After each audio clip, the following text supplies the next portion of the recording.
I usually don't make these kind of videos, but since I didn't make an everything in Overlord crossover video like I usually do with every other crossover, this is actually giving me a chance to make a video on the crossover crest individually, which I'll say I don't really talk about too much. For the most part, whenever crests come out, especially crossover specific crests, I usually just say, hey, these are pretty good if you're a new player, try to get them because you probably won't be able to do a regular crest palace yet.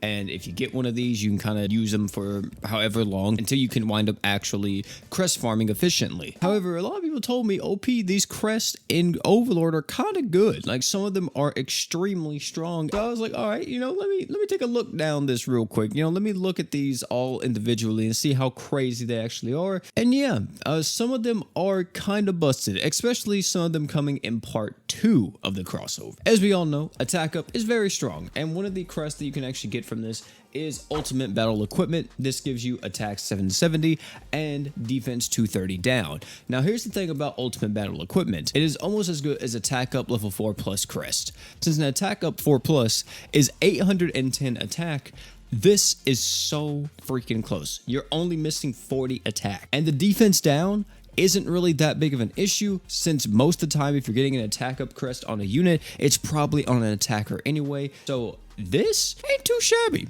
Actually is not bad. If you are needing an attack up crest and you don't feel like farming for a 4+ one, and you wind up getting ultimate battle equipment, this is your next best thing, man. It really is. Another one from this badge though that is really interesting to me, and that is the adventurer's plates. This gives you 20 art gauge when the quest starts and arch damage 5% up.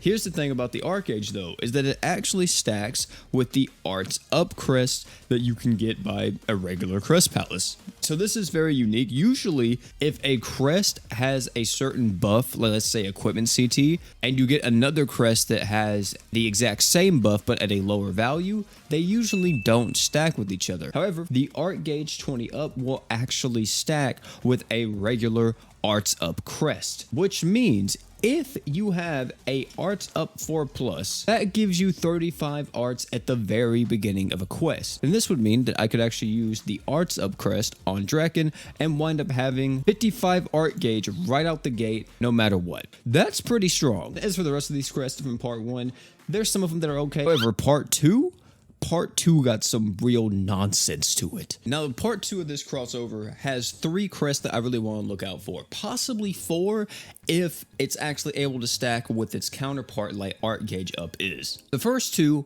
go hand in hand with each other to an extent, but mainly one of them is a little bit better than the other, and that is going to be the dark damage 8% up and attack 400 up one, and the light damage 8% up and defense 400 up. Unfortunately, the light damage one kind of got cucked a little bit since it's not attack up, and if you're going with this crest, more than likely you're using this on an attacker for the most part, but still it's somewhat decent. However, the dark one is definitely better. Having the mix of both buffs at the same time, being you gaining additional attack plus you also gaining the additional dark damage, and this both being at a relatively decent amount. 400 attack isn't the craziest amount of attack possible, but it's a good synergy, and I actually like it as a crest. I think this is very solid, especially if you are new, and even if you're not new, this might be better on dark attackers than just a regular flat attack up crest. I'm not for sure on that. I'm just saying it's possible since you're getting a mix of both buffs. But there's another one that might be even better than this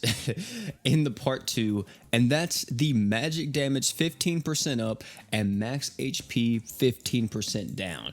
This is practically a POFG for any magic damage dealer in the game. Now, would I necessarily recommend stacking both POFG and this crest onto a unit? Probably not. That's going to be a huge HP decrease at 30%. But if you don't have like a Promise of Funeral God type crest on a magic damage dealer, or you want that type of crest on a magic damage dealer, this is kind of a decent substitute for that. It's not exactly the same, of course, because it's not arts damage up, but it still is a pretty sizable damage buff for the specific damage type that is magic. And this is one that I'm personally going to be hunting for in part 2. And as for the final crest, this is where it's possible this could be pretty solid if it stacks with its counterpart as mentioned before. And that is going to be the equipment CT recovery 3% up and heal own HP by 20%. Now, if you have an equipment CT up crest on a unit like War God Finn, and you have that baby at 4+, you're already getting around 13% equipment CT.